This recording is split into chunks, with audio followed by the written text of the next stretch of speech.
Hello bro, what are you doing? I'm reading book.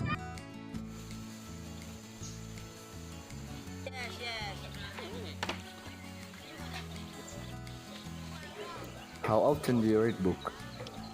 I read book almost every night before I go to bed. What is your favorite type of book? I love reading about different cultures. What can you learn from book?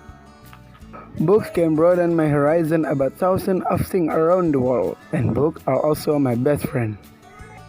Where do you read book? I read book at home, sometimes in the library. What's the most interesting book you have ever read? I think that will be Nepal, a book written about country of Nepal, published in 1999. How long does it take you to finish a book? Well, it depends on the length of book, but it usually takes me a week to finish a 300-page book. Do you usually bring book with you when you travel? Yes, I do. When I'm at the airport or bus station, I read book to kill time.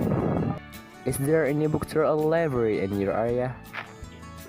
Unfortunately, there are no one near my house. The nearest one is 3 kilometers away. Alright, it's nice to talk with you. Oh yeah, it's my pleasure. I have to leave now, see you later. See ya.